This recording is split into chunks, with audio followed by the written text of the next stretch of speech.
Hello everyone, this is PLOPCAST number 6. We're here on location at Earth 2 Comics in Sherman Oaks, my favorite comic book shop. This is where I buy all of my comics. And I'm here, Comic Book Girl 19, along with... Darren Thomas, 42. Is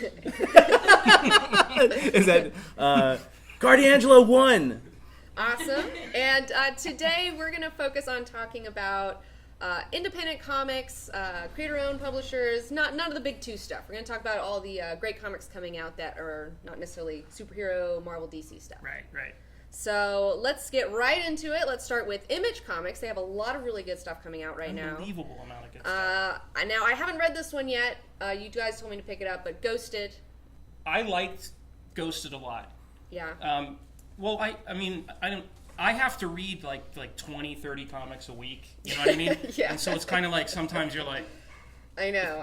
But when you say you have to, is it like in order to... It's just like you're... for my job. For your job. Okay. I work at a comic book store. You're among friends here. But I really like this book because it has it feels like Criminal. It feels like Brubaker's Criminal. It has that vibe. It's a dude in prison thinking he's a loser and all that kind of stuff.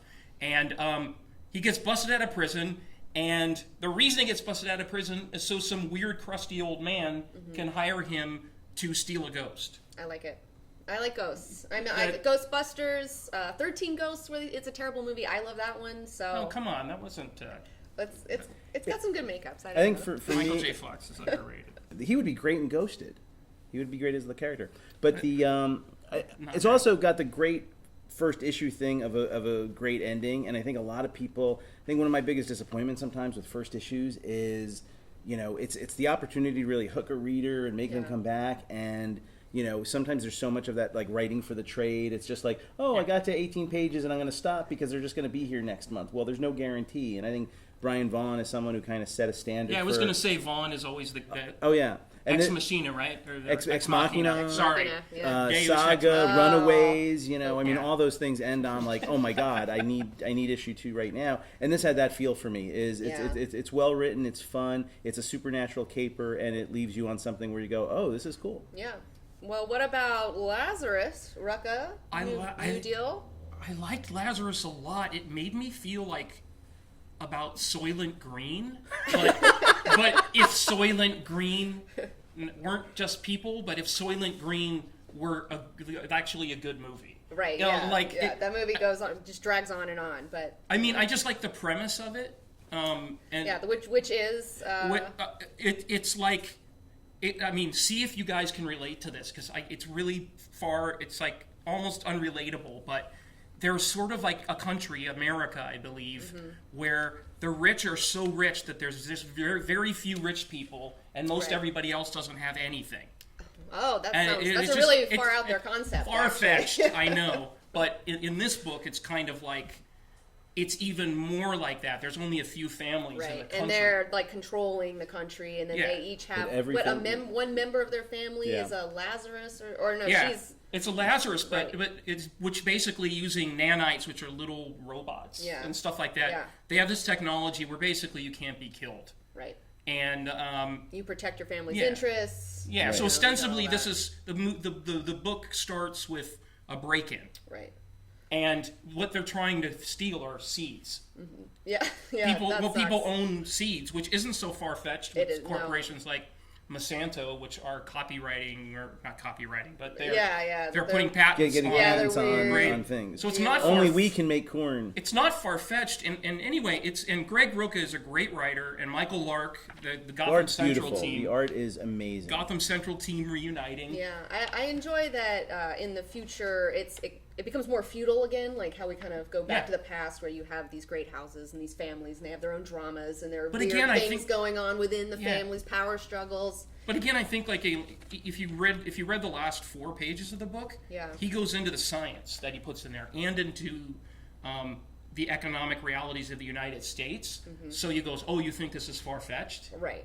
Yeah. I thought it was almost as interesting as the comic itself. Yeah, no, that one's definitely one to pick up. Now, Satellite Sam, we got a new one. This one's pretty dense. This one I was reading today, and I was like, this is a lot to take I love it, though, because I love But I'm an old man because I'm Darren Thomas, 42, and I guess you're only 19. And but it reminded me of like American Flag, and obviously Howard Chaykin was the creator of American Flag. No, the artwork is really something else. I mean, I was really blown away by the artwork. Definitely. I mean, and there is a plot in there actually. Yeah. It's gonna be one of those ones where you got to kind of read it though for a few. Like the first issue is a lot to take in. It's not like reading an issue of the Authority where a building explodes and all the things that you say you want in a comic book are right here. What I thought was weird about Shut up, Darren. Shut up. All right, I want to talk about Superman. What I thought was weird about Satellite Sam, though, is the basic premise of the story. There was a preview pages. I don't know if it was online somewhere, or maybe they were even the preview pages in Previews magazine. But they were basically the last 3 pages of the issue, which I didn't realize until I read the issue, and I got to the point where it's like, oh, this is the setup of the story. This is what I've seen before, and then it was like, oh, okay, now it kind of makes you're going into it, you don't know where it's going. And then you're reminded, like, oh, you're actually familiar with it, because I kept thinking that must be the beginning. It made me think of Mad Men. Yes, 100%. Yeah, well, because it had just not simply because of the time period, but because of it was all about atmosphere. Yes, and when it finally got to the plot, which was like literally the last 3 pages. Yeah. But I mean, I don't know. I like that. And can I say this? And this is it's okay to take your time. I also got like a Doctor Who vibe. I mean, without sort of giving away the story, it also was sort of like it almost suggested that there's a whole conspiracy behind why Doctor Who regenerates. Yeah, that's that great. I was sort of like looking at it that way. You're totally right. You're totally right. We got sex coming up. I talked about this earlier on one of my podcasts, and I read the first 2 or 3 issues, and then I kind of didn't keep going. I know that you said you kept going with it. I kept going. I like Joe Casey. Mm-hmm. I like him. He's a very prolific creator, and in my mind, I woke up at like 2 a.m. the other night and wrote a manifesto about Joe Casey. And Joe, please don't think I'm weird or anything. He's totally weird. I just like you as a creator, but he's just really prolific, and sometimes I think people mistake his skill for laziness, and it isn't. It just he makes it look easy. Yeah. And with something like sex, it's basically if Batman gave up being Batman. Mm-hmm. That's really but it takes about 4 issues really to get there, and it might be one that's better for a trade. You know, I think I agree, but I do think it's really good, Joe Casey. And I know we're like hopping around publishers, but Catalyst is the one that I think is great, Joe Casey. Mm-hmm. Did he write all the stories in that? Yes, he wrote every story. But here's why it's cool. The term catalyst, which I won't, you can look it up on Wikipedia, but basically he took all these all the characters that Dark Horse created in the 90s that... Can you remember any of them? No. Exactly. Absolutely. I just remember it was comics' greatest world. Yeah, so they tried to do superheroes. So he's taking all these superheroes, and they just said, Joe, do what you want. Yeah. So it's 3 stories in 1 issue. The first story is this superhero stopping a blob thing, right? Insert menace, right? And then that happens. And then after he destroys the monster, and then he goes home and he goes, what am I going to do now? Which I thought was great. And then I go, that's awesome. And then the next story is about this incredibly intelligent woman in a spacecraft who detects the menace before everybody else. And then there's this whole scene where the secret rulers of the world are talking about how they're going to spin this monster into like toys. And then the third story, and each of them is a catalyst. The third story was the best one, which is like all these loser superheroes sitting around in tat shops. Yeah. And then one like secret agent. He might be a secret agent, or he might just be crazy. Not sure. Literally just comes in and goes, we're forming it. Yeah, we're getting a band back together here. We're getting a team, and I don't know. I really liked it, and I just think now it's like maybe this is the time where Joe Casey's name will be synonymous with the greats, which I think he deserves. I think it's interesting right now. You do have a few other things, like in the Thor comic. I said we're not going to talk about those, but it's got 3 different kind of timelines going on, and then they all merge. And like, I kind of like the different skipping around timelines thing. Like this is doing that as well, which I think. I like it. It's to me, it's like I call it like noir pacing. Yeah. You know what I mean? Where I like when you get little pieces. Yeah, I like when creators play with time, and that's what I liked about the Superman movie, by the way. But I like when sometimes instead of telling a straight ahead story, like by fracturing time, you create infinite meaning. Well, and Joe was always a very kind of postmodern superhero writer, and it feels like finally the genre is caught up to him. Or this dude, the readers. Anybody, Wildcats 2.0, 3.0 was a revolutionary comic. He had a superhero. He basically created a superhero that was a corporation.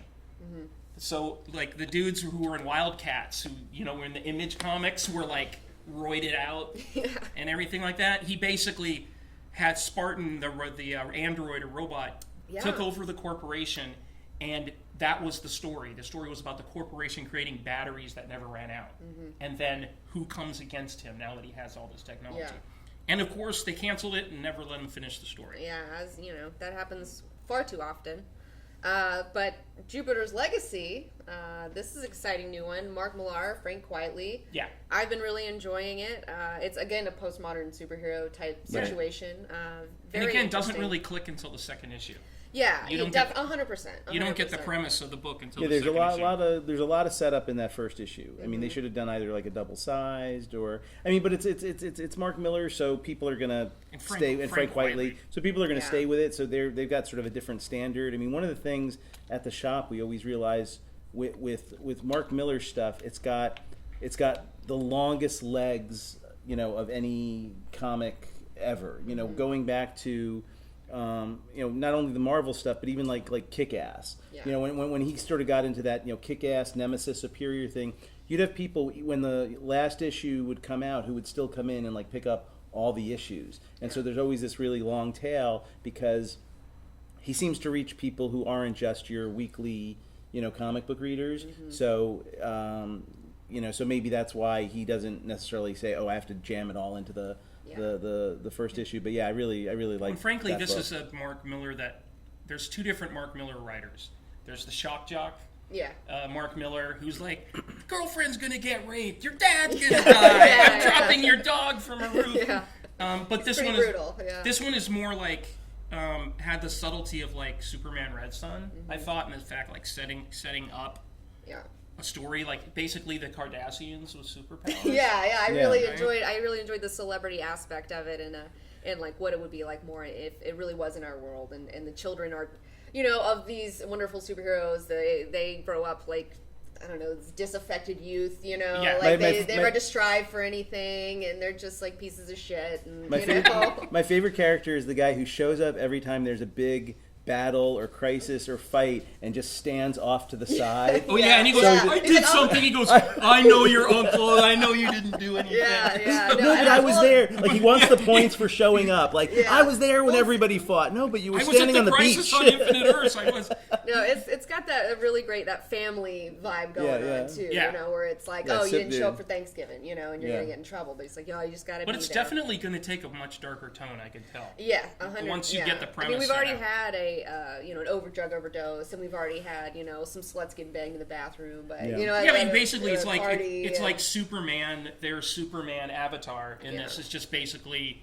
He's got progeny. He's stuck in the he's stuck in the 40s, and everyone else is like, "Come on, man, let's move into the 60s or at least times, the 70s." Well, I love that his own brother's kind of against him too. Well, his brother's a genius, and his brother's like, "I can solve all the economic problems of the world," and he's like, "Let's trust our leaders to take care of it." I know. It's like, come on, bro. He's like, "Bro, get it together. Like, you can't do that." No, he's finally had it. I mean, he's had it with his brother. So I think this one's gonna be really good. I'm really excited to see where it goes.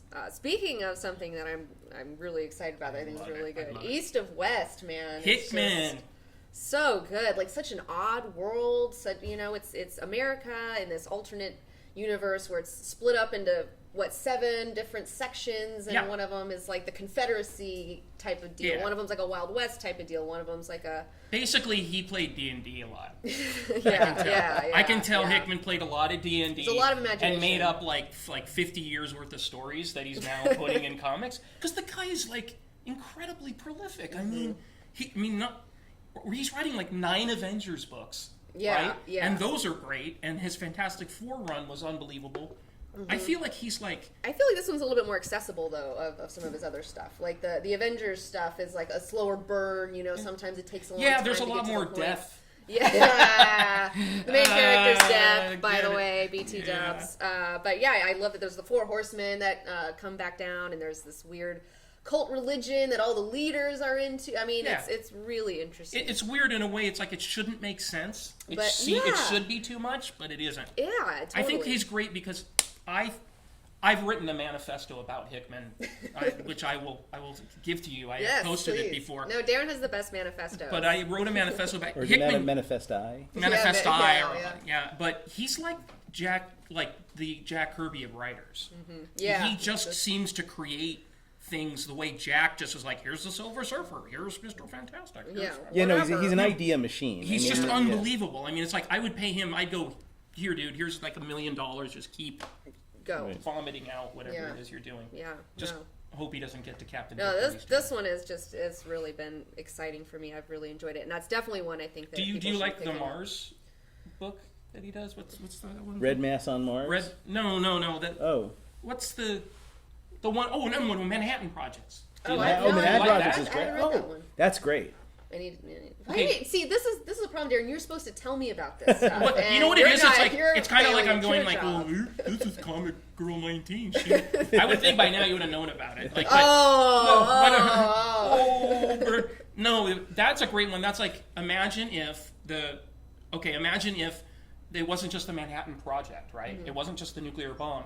What if it was Manhattan Projects? What if it was also like portals to other dimensions, meeting alien races, creating death rays? You're right. How do I not know about this? Yeah, it's a great book. That book you will love. It's a little embarrassing. But that's a book also that's insane, and it's got like Robert Oppenheimer, right? Except Robert Oppenheimer was murdered by his psychopathic brother. And it's stuff like this. And I actually went and looked on Wikipedia to make sure that Robert Oppenheimer didn't have a psychopathic brother. Because it would just seem so real. That you know about. That's what I mean. Yeah. I guess you have to read that one.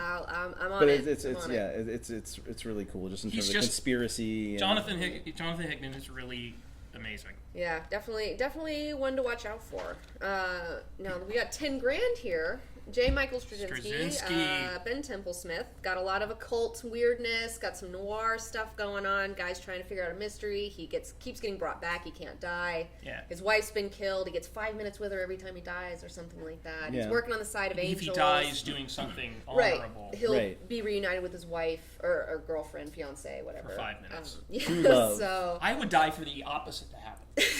That's very telling, Darren. Leave me alone. What's interesting about when I was reading, especially the second issue, and they have the whole scene together, it also made me think, because I always wonder, it's that old question: where do writers, get their ideas? And sometimes I read something like that, and I think it's almost I don't want to minimize it because I think it's something much deeper and more existential, but it's almost when he was sort of saddled with that Spider-Man story of Mary Jane and Peter Parker having to make a deal with Mephisto about, this is the opposite of that, where they had to make a sacrifice to wipe out their relationship. This is a character who's making a sacrifice to get those 5 minutes back each time. Yeah. And it makes it more emotional because I think the Spider-Man story was designed to get rid of the emotion. They didn't want all the baggage of that relationship, but this is a story where, and it'll be interesting to see what happens if there's a time when he dies and he doesn't get to see her or go Well, we also don't know. Other things we don't know is we don't know if it's an angel who's actually reuniting him with his girlfriend. We don't even know if that's really his girlfriend he's seeing. Yeah. Well, there's all of that. It could all be trickery. Yeah. And anyway, love is an illusion anyway, right? It's like. So, but love is a drug. Is it just that he's getting a fix, whether it's genuine or not? But he's starting to question it too. So that's I'm starting to question it. I mean, but that's where Straczynski's always been strong. If you followed him back to Babylon 5 and Midnight Nation and everything, he always asks questions. It's always like, who are you? Why are you here? Right. I don't think he would say, I'm trying to write complex stuff. Yeah, well, he's trying to hit the emotional. I know he's got something coming out where he's going to do a whole deal with Bill Sienkiewicz. That's going to be a deconstruction of comics or something. And, he made a joke. He made an in-joke, I think. I hope this isn't true, but he basically said we're going to go to the second issue and then never do another issue after that. Oh, he was making a big numbers He was joke. making a joke. Yeah. That was a joke. Big Alan Moore and Bill Sienkiewicz did big numbers, like back in the early 90s or late 80s? I think it was more late 80s. Late 80s, but they did 2 issues. It was some of the most amazing sequential art you've ever seen in your life, because we're talking Bill Sienkiewicz here. Yeah. And he never did another issue. Yeah, But it was about a mall. That was like I think it was. it was about this town where they were gonna like tear something down and build a mall. But I mean, it was just Alan Moore deciding I'm not, as he always would decide, I'm not going to do superheroes. I'm going to do something else. So yeah, I think it was. But what Straczynski does have that they preview in the back is a more, again, it's another deconstructionist superhero thing, but it looks like a fun idea, which is about a sidekick who the main hero gets killed, and then but then no one takes the sidekick seriously. Yeah. So the sidekick goes into like a depression because he thinks, oh, now I'm going to step up, and everyone's like, no, dude, you're just the sidekick. Yeah. You don't automatically get the job because the guy died. You're a 12-year-old boy or whatever. So that looks kind of interesting too. Definitely. Well, we've kind of already touched on Catalyst, but we'll just say it again for Dark Horse. It's Dark Horse. Yeah, I didn't say Dark Horse. Catalyst, definitely one to pick up. It's all about Joe Casey, yo. It's all about the Joe Casey these days. It's also all about the Scott Snyder these days. Yeah. Gosh, that guy's on fire. Like, yeah, he is. The Wake. Oh man, I'm really excited Some about rock it. band should write a song about him. It's the Flak Jackets should do a whole song about him. Snyder. It's so good. I'm really into it. And Sean Murphy too. It's just his art I can't get enough of right now. I think I'm not alone in that. No, I mean his punk rock Jesus was an incredible concept, and the art was. I think an artist like that is like he's definitely like a once in a generation type of artist. Like people are going to look back like they looked at Jim Lee. If you'd say Jim Lee was the 90s, I'd say he's the what are we? Yeah, the aughties. Well, now we're in the teens. Yeah, we're in the teens. Yeah, oh man, it's just it's very, to me it's very reminiscent of Akira, like the artwork from Akira in a lot of ways. Okay, like the way that, Kaneda, like all of that. Katsuhiro Otomo, it's got a very like anime kind of vibe I agree. to it, but like and he has this great storytelling device in it where he starts it like 30,000 years in the future. Yeah. Right. And doesn't give you any context for it. I love that kind of stuff in a movie where they just drop you, or a comic book where they just drop you. Well, that's the thing, though. It feels like a movie. We were recording a whole episode, and I talked about this when I said this is something that feels like it could be a movie. Like, I mean, we'll have to see how it develops, but as of right now, because the first issue doesn't give you any explanation for anything, and then by the second issue, he gives you a little meat. Yeah, not just enough. But fish monsters, that's the whole deal. You had me. Creature in the Black Lagoon. They've caught a fish monster. They're trying to figure it out. There's all these scientists. There's a secret underground oil rig that you can't get out of. You know that's going to be a problem at some point. A little bit of that the whole Abyss alien flavor. thing. You're trapped with a monster. Maybe the Abyss with a better ending. Well, yeah. The Abyss was. It's the Abyss. Add an extra 20 minutes and maybe it'll be better. It just keeps going. Yeah. But yeah, The Wake is definitely something I'm really, really excited about right now.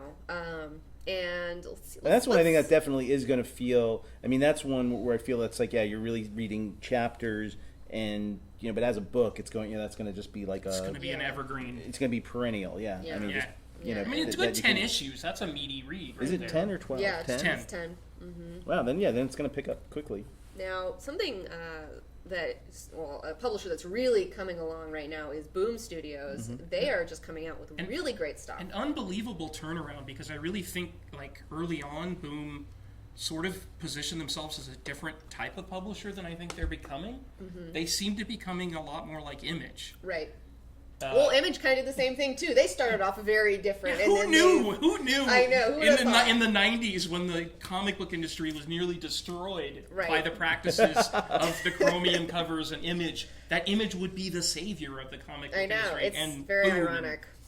Well, there's and a lot of that, Eric Stevenson as publisher of Image, I think, he really came in with a plan, a couple of years ago. Yes. To really, and I think this effect is what you can say about Boom too. It's about reacting to what the perceptions are. Because I think initially, Boom started at a time when there were a lot of publishers that just seemed to be trying to create comics, to sell to a movie idea. And I think they got kind of painted with that brush, and it wasn't necessarily. They all read like screenplays, but they all read, maybe you want to get your comic option because that's where you make money, right? Yeah. But I think they've I think over the years, Boom has again reacted to that, and Image has reacted to the that just the collector mentality, and the last 2 or 3 years really focused on how do we become comic book publishers and bring people in. They seem to be taking a lot of chances on a lot of new material, a lot of things that I don't see coming out anywhere else. And also giving maybe some seasoned creators a chance to tell stories without undue editorial influence. Right. Like Deathmatch, which I love. Oh my gosh. Okay, so Darren told me to pick this up last week. I read it. I looked at this cover, does nothing for me. Deathmatch. Deathmatch does nothing for me. I was like, really? This is going to be the one? And I started reading it while I was getting my hair done today. And I couldn't put it down. I was like, this is phenomenal. I love the artwork in it. I love the writing. It's a mystery. It's all about these superheroes, and they wake up in this weird prison-type situation where they're forced to fight each other in these death matches. And even though they're best friends and stuff like that, something happens to them before they go into the death match that makes them actually kill. Yeah, they have a memory. Either their memory is they remember something when they're in the arena. Yeah. And they know they have to fight to the death, but the minute the thing happens and they come back, right? It's like poof. And I love all the different tropes that they have in here. I love that they have the female Batman, Sable. I think that's a lot of fun. I like the Rorschach guy, the rat. The rat. The rat. He's a great character. He's so good. It's one of those books where it's obvious that he's taking every DC character, every Marvel character, every Charlton character, anything, and he's writing a huge story about comics in general. Yeah. And it's Paul Jenkins that we're talking about, who's always been an amazing writer. But did you ever read The Inhumans? No. I didn't. Okay, that's coming back out. That's going to come. Art, beautiful art. But Paul Jenkins is always somebody. The Inhumans is one of the best comic books that was published in the last 15 years, and this to me is the best thing he's done since Inhumans. What was the book we were? Like Lazarus. But when you're talking about kind of the soap opera politics and family dynamics, Inhumans is basically not so much a superhero story as just a look at this royal family. It's like King Arthur. It's like King Arthur. It's like Camelot. Yeah.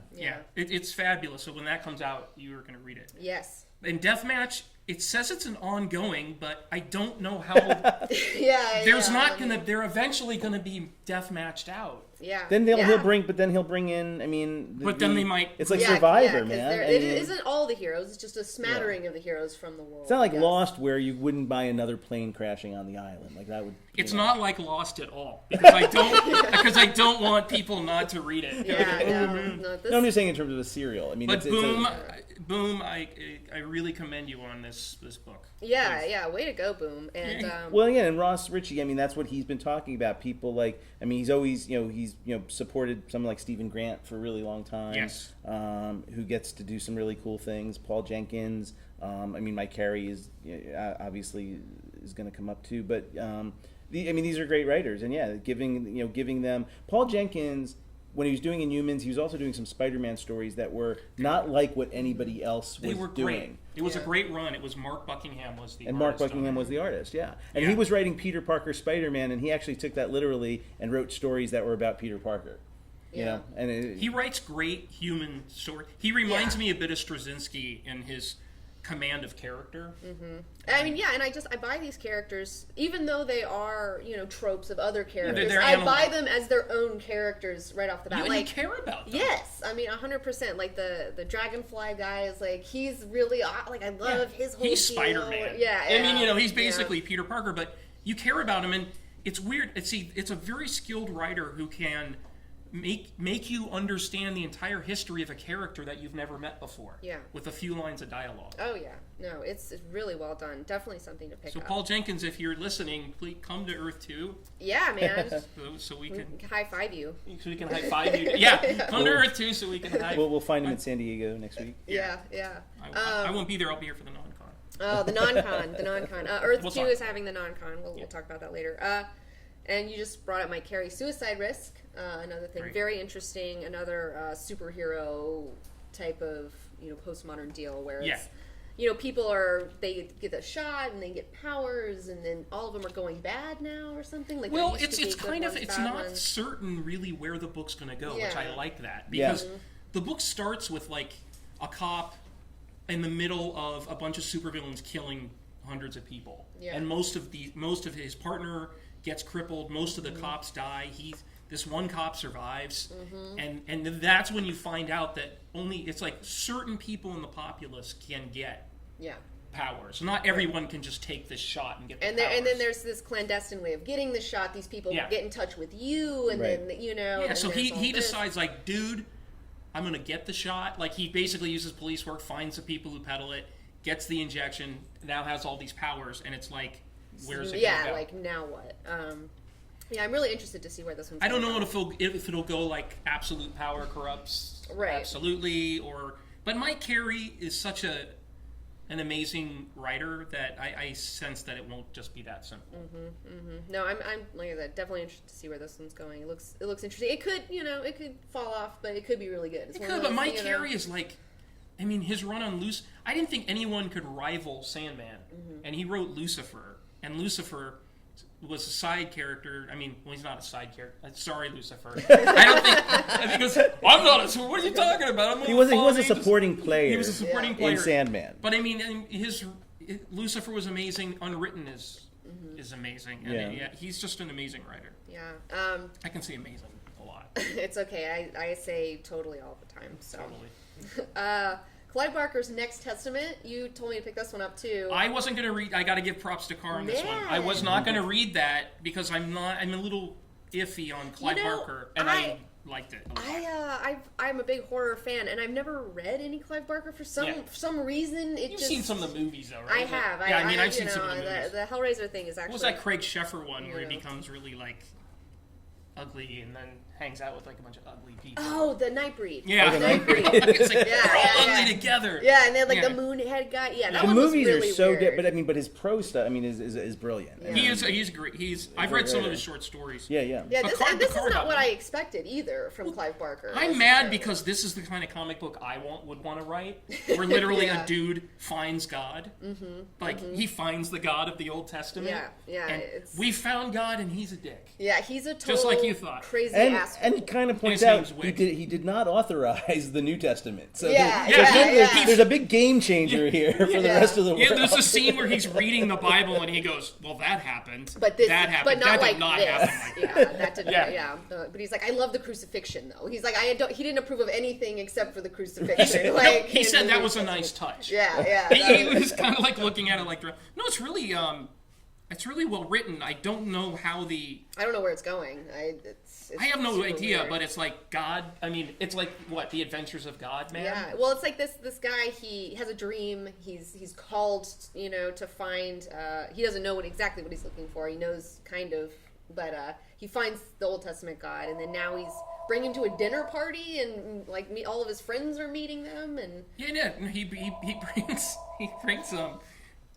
he brings God to a dinner party. Yeah. And he says, everybody, this is God. And they're like, is this a pitch for a movie?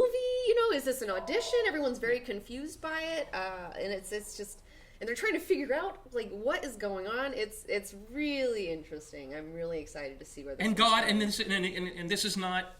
Don't worry, everybody. This isn't like the greatest story ever told. It's a lot more like the Mel Gibson one. Yeah. there's a lot more blood. And there's yeah. It feels more like Passion of the Christ than. It's definitely a bit more Passion of the Christ, and I love Last the way Temptation of Christ. I love the way that they draw the guy too. I love that he's he's colorful and he's it's like I love this. I love that. I think that's fantastic. Yes, it's like really cool. I love the style of the art as well. It's like the art's really fantastic, and these covers are just like doing it for me. Yeah, these covers are good. Boom's great. Whatever you're doing, Boom, just keep it up. Keep it up. Oh my gosh, I totally forgot, and I'm just gonna bring it up right now. Nowhere Men. That's Image. Right? I was gonna bring it up when he said Eric Stevenson, because Eric Stevenson writes that. Right. Nowhere Men is actually my favorite. Man. That is my absolute and that's favorite. another one where it's like I have no idea where it's going, but I'm in. I'm not sure Eric Stevenson knows where it's going. Like, and I would you know be what? surprised. And that's fine. I mean, it's not just incredible art, because it's also some of the most incredible design work I've ever seen. Oh yeah, on a comic book. Within the comic itself, it has there are no ads in it, which I love. Yeah. The whole thing is just all about the comic, but they have all these little things where they have, here's an article written about one of the characters. here's an interview from a magazine. In a way, it's a big characters. nod to Watchmen, yeah. Especially the first issue, because at the end, basically, I mean, the concept of it is great. Like, science is the new rock and roll. Yeah. Was like I think the motto, but it's basically like, imagine if the Beatles and Pink Floyd were scientists, and so there's like, and then it sort of goes present day, and then it goes into the one, past. It hops around a lot, and then you have the people on the satellite, and they have all these. There's some infection outbreak, and everyone's getting these weird things are happening to them. One guy turns into a giant callus or something. But there's one guy who we still haven't seen in present day in the book. Right, and that's the sort of the Sid Barrett. the psychedelic guy. The Sid Barrett character who left the group early on, and he's got an interview in the back of the first issue. Yeah. And bringing it back to Joe Casey, there was a joke. There's a joke in the end in the first. This is just going to make me sound like a dork, but there's a joke in the interview. The Sid Barrett scientist says, this isn't about slogans. This isn't like violence, like a red T-shirt that says "Violence is the new black." Yeah. And I used to have a red T-shirt that said "Violence." I'm not kidding. I used to have a red T-shirt that said "Violence is the new black." It was Joe Casey's Godland. Oh. And it was so Eric Stevenson was referencing that. Yeah. And then he published that. And then he published that, and I did ask Joe. I said, "Did you catch that?" He said, "Yeah, I caught it." No big deal. But it's great. It's such a good book. Yeah. I mean, it's like, I don't know about you guys, but I think that comics now are better than they've ever been. I think so too. I mean, I think that now is an amazing time to get into comics. I feel like there's a renaissance going on right now with a lot of stuff. I feel like the big two may be floundering a bit, and they're kind of trying to figure out their new place in this new comic book world that's emerging. I have noticed them scooping up a lot of these independent writers, though. They're starting to kind of it's kind of the other way around, Dan.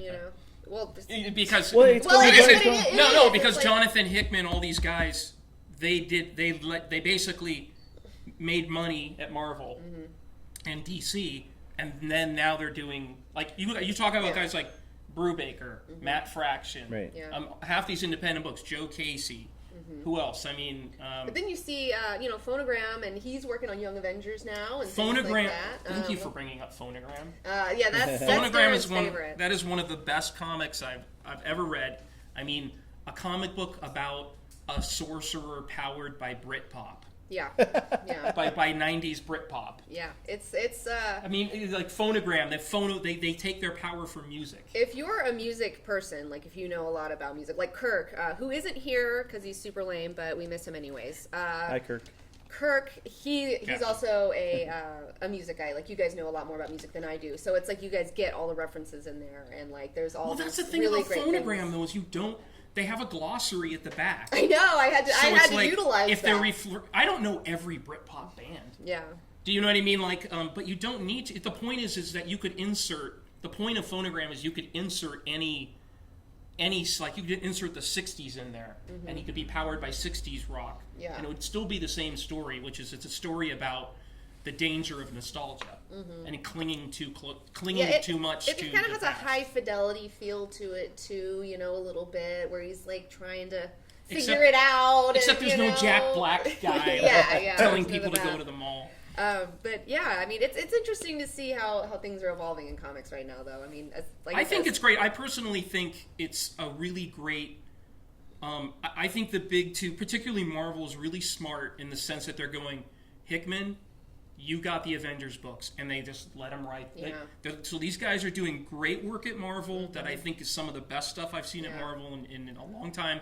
And then they're doing the Bendis stuff with the X-Men. I mean, him doing the Uncanny X-Men, also doing all new X-Men. Like that's just really, those two are just really. I mean, so it's kind of like it's this whole thing about being like the angry man, you know, sitting on a mountaintop saying, I only do indies. Yeah. You know, I only do, you know, it's like... I love it when indie writers do, and indie artists do superhero stuff. Like, and vice versa. Yeah, exactly. Like, I love seeing everyone kind of going around doing a little bit of everything. Though I think, like, Brubaker, I don't think is going to be doing any... He seems to be going straight. Oh yeah, no, he's done with. I think there's certain guys like that. I mean, like Vaughn. I don't think you're going to see, you know, Vaughn doing. You know. But no, you don't. I guess what I'm saying is it's kind of like the whole idea of the whole '60s ethos of being pure is like a joke. I mean, it's like it's much more like glam rock now. Like David Bowie knew. Yeah. You know, corporation owns everything, so let's not set ourselves as above people morally. Because, well, it's like you need to help them out, you know, even though they are corporate. Like, you need to bring in some creativity, some young blood, some fresh ideas, you know, because they need it. See, but it's like Joe Casey. Grant Morrison did this as well when in Marvel Boy. Did you ever read Marvel Boy? No. Marvel Boy was like basically the Submariner. In the 30s, the Submariner just came out of the sea and just used to kill people randomly. He did. He just like, I hate white. He goes, I hate the white man, and he just killed people because the Mariner's pretty white. No, but he did say I hate the white people because I'm reading that Marvel book. Oh, really? Right now. Yes, I'm reading that book about Marvel. But anyway, it's basically like he has this character who just hates Earthlings, and he just just kills a lot of people over a bunch of issues. But the villain in the second issue is a corporation. Yeah. The corporation attacks him. But to get back to Joe Casey, again, working in a corporate setting, created an idea of why can't we make a corporation into a superhero. So I don't think we're going to destroy a corporation, but maybe we can create a benevolent corporation. That's the thing. You got to get in and use the system against itself, you know. Yeah. So there's a lot of cool stuff. Can't all be Alan Moore, guys. I know. There's some really cool stuff coming out pretty soon. Let's talk about some cool things that you should be on the lookout for. Yes. One thing that I'm excited about, Black Science, that's coming out. It's got... Remender. Oh, it's Remender. Oh, Remender. There you go. Remender. Yeah. Aaron minus Fraction equals Remender. Remender does remind me a lot of Fraction, though. Yeah, Remender is great. Yeah. He is really great. And and it's this whole thing that's supposed to be, kind of Frank Frazetta inspired, like this, like weird, you know, this scientist guy, and they're into like black magic science type stuff, and the Lovecraft, and it's like there's a fish girl who's like sexy but has a weird fish face. I don't know. I'm totally into it. Fish monsters are in right now. It just seems the wake has ignited something. I know. Well, according to Robot, he had the dibs on Fish Monster, but we were talking about that a few months ago, and everyone's ripping him off. You know what? There's like Shakespeare said, "There's nothing new under the sun." That's true. That's a lesson he needs to learn. But it's not the story; it's how you tell it. All right, man. That's one to look out for. What are you guys excited about? What are you? I'm really stoked about a book coming out by Paul Pope, who's one of the greats. Yeah. It's called Battling Boy. And basically, Paul Pope decided to do this book because he didn't see enough books on the stands for like his niece and nephew, who were like, I guess 9 and 11. It's true. That's 100% true. And I'm really Second is putting it out. They put out like a lot of great books. They put out a great Beatles book. What was do you remember the name of that? Babies in Black. Babies in Black. It was a great about Stu Sutcliffe and stuff. But anyway, Battling Boy is just this really great concept about this kid who's every time, like when you reach the age of like 12 in these gods, you have to go down to Midgard. You have to go down to one of the worlds in the multiverse, and you have to sort of make your mark. And so it's just about this kid going to a world overcome by monsters. That's awesome. And the book is next week. There'll be the prequel, the first chapter. Yeah, the first chapter of the book will be coming out in a comic book format called The Death of Haggard West. Okay. Which is sort of a Batman type hero in this world. It's great. I mean, it's a great book, and he gets his power from T-shirts. He has like 12 magical T-shirts. That's awesome. And like each T-shirt, like one's a griffin, one's a mouse. Yeah, and I utilize that with my jewelry actually. So does one of the T-shirts say "Violence is the New Black"? I don't. You know what? I don't know where that shirt is anymore. Well, what about you, Carr? What are you excited about? I think I saw some artwork recently from Trillium, which is the new Jeff Lemire series for Vertigo, and that looks really cool. And it was sort of described as like a science fiction Romeo and Juliet almost. Very cool.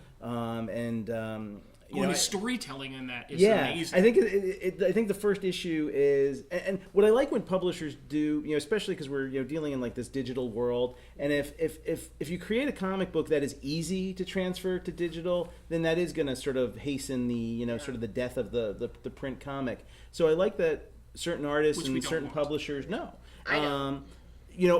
trying to really work within the format and the paper format and make it work. And this is like kind of like a flip book where the two characters' stories, if you read it one way, you're reading the male lead story, and then the other way you're reading the female lead, and the first issue I think you're going to see perhaps how they meet. That's that's the way to do it too. I mean, to really utilize the medium and get people in. Yeah, the great Scott Snyder Batman issue. Turn upside down, and people who were trying to read it on their iPads couldn't. The iPads kept correcting it. The iPads they said, "What's wrong with my issue?" I know, that's so goofy. So and Jeff Lemire again is one of those guys. I mean, who started doing his autobiographical stuff like Essex County, and then got recruited to do some. I mean, I think really fun things in the DC universe. I mean, he's doing Justice League and Justice League Dark, or Justice League of he's doing Justice League Dark. And his Animal Man. And Animal Man. So he's done, so he brings that sensibility to some of that stuff, but he's then doing something for Vertigo, which is purely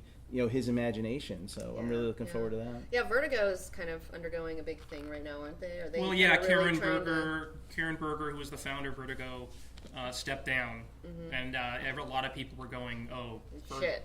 Yeah. Vertigo is going, and I have to admit I was a little scared about that too, but I don't feel that way anymore. Yeah. I feel that basically seeing some of the names that are popping up in the Vertigo books now, I recognize from Wildstorm. Wildstorm was, I don't know if I've ever given you my theory that Wildstorm was the last golden age of comics like this that we had, but that was the Authority, Sleeper. Wildcats 3.0, Planetary. I mean, they created all that within like a 2-year period. A lot of those guys are mixing with the old Vertigo people and sort of creating a new Vertigo, where I think the attention to the graphics is just as strong as the attention to story. And they've got another new book coming out called Collider. That looks that Simon Oliver wrote it. He wrote a great book for Vertigo called Exterminators. Yeah. That was really wonderful. And Vertigo's also, they got Neil Gaiman to come back. Yeah. And he's doing Sandman the Overture with artwork by J.H. Williams. That seems like a match made in heaven. That just seems like that's I think really heaven isn't even good enough. Do you know what I mean? It's like there's some place beyond heaven, and that's where this book it's going to be beautiful, and there's a lot of buzz about it. You feel like an energy. Well, they never explained. I mean, Sandman starts with him imprisoned. Right. They don't explain that how he got imprisoned. They don't explain what happened in those. 50 they take years. a few steps back during the 80-issue run. We see, but not much. But not much. Not much. So, well, I think we've covered the gamut here. I think we've. If you don't find something in this, what's... There's just so many good comics out, and I think, the main thing is you find out about these great comics you can't really find out about it by staring at a computer. Yeah, no, you really can't, and that's come something, into a comic shop. That's something a lot of people don't understand. Is Right. like that's like a lot of the best comics that I've read is because of recommendations from you and recommendations from Robot and other people, not different Robot. He's not a robot. Yeah, like it's And it can't, I know that a lot of people are kind of intimidated by coming into a comic book shop, but it's like you shouldn't be, you know, Ooh, because so because intimidating. people like Darren are like waiting for you, and he's got like I'm a waiting for million you. recommendations for you, like seriously. No, but one thing, when I was a guy that, you know, when I've been collecting comics since I was 7, and I'm, you know, Darren Thomas 42 now. I'm just going to keep running with that. But I never was had any allegiance to a comic shop. I just went. I was a Ronin. I got my comics wherever I could, until one day I came in here in the early 2000s, and I met Carr at a sale. Yeah. And then eventually worked here, you know, and it's like the reason I liked the store, and the reason I kept coming back to the store, and the reason that I still work at the store is that we are not elitists. Unlike me. Unlike you. He calls me an elitist all the time. I think I was right, though. I nailed you on that one. Yeah, you're right. I am an asshole. You're not really, but I think sometimes. I am and I'm not. It's just the point is that when somebody walks in, there's no thing like you don't have the right password, you don't know anything about comics. Yeah. Cool, let me show you a great story. Right. And that's always been what Earth 2 is about. And I love the fact that I can come in here and banter. You know, it's like that's the thing. It's like a lot of people are like, I love your show because I don't get to talk to any of my friends about comics. And it's like, why do you think I'm doing the show? Because right. I don't have anyone to talk to except for when I come here. Are you kidding? You know? When we were going for like an hour I know, about Superman, I know. which I wish that had been recorded because that was like that genius. was like Do you know Brian Posehn was like walking around while you were doing that? Yes, and and then right after you left, you went, I just want to tell you, I really loved Superman. I did hear a laugh out of him. I got one laugh out of him. You got a laugh. And that made me feel good. I got Brian Posehn to laugh, so I was like, yes. That's an achievement. I felt good about that. But we have something coming up. If I can plug one Yes, thing. please.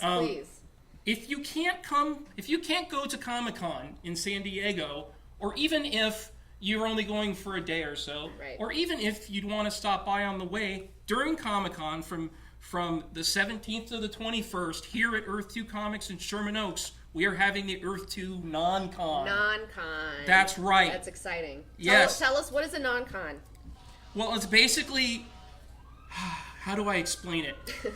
The non-con first came to me a long time ago when I couldn't go to Comic-Con, so all the money that I had from Comic-Con, I went and spent at a comic shop. Yeah. And I called it my own Comic-Con. Yeah.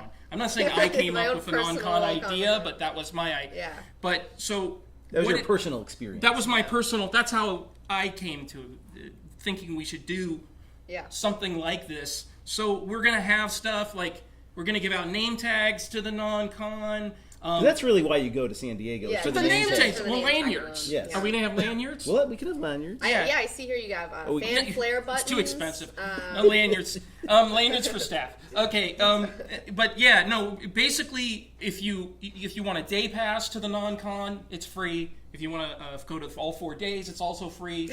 So 3 days exciting. is like $44.95. The hotel rooms are all booked up, though.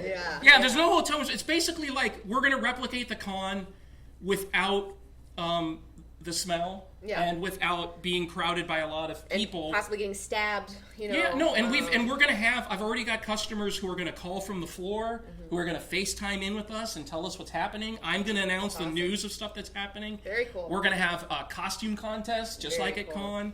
We're going to have sales on comic books, sales on trades. You're making me sad that I'm going to Comic-Con and not coming to non-con now. Now I feel... That's what's going to happen, and then everyone's going to, basically like 10 years from now, everyone's going to go, it's not as cool when it first started. Well, because Sony's going to call us and want to rent a booth. They're going to want to call and then we're just going to fill this up with like movie studios. Yeah, exactly. No, and it's like I've gone to Con. I love Con. I wish I cast could. members of Who's the Boss or some other TV show that is nothing. I wish I could go, but I know there's a lot of people. They got kids. They got jobs. They can't go. No, it's a hassle. It's a big. So it's like, come here. I will give you all the information. You don't have to wait for 2 days in the frickin' Twilight line or whatever. I think what we were reacting to is, I think this year, more than ever, it was the first year I really remember just kind of an endless stream of people coming in and just going, I couldn't get tickets. I couldn't Yeah. get Yeah. tickets. And that week, like the tickets went on sale. Everybody was coming in. I was on it 9/0/00001, and it's I got crazy. locked out. And It's it really, crazy. you know, and it's you know, unfortunately not as accessible, and you know, it's a different thing, and there's and everybody wants to go. I mean, which makes it great, but everybody can't go, so we wanted to do something for But it's leave behind. so for everyone out there, if you're in the LA area and you're looking to party, come to non-con at Sherman It's not Oaks. about convicts. I mean, if you've been in prison, you can still come. You can still come. Coop, I'll let him know. Yeah. But yeah, well, thank you guys so much for letting us come into your shop and talk comics you. with us. And Thank yeah. you.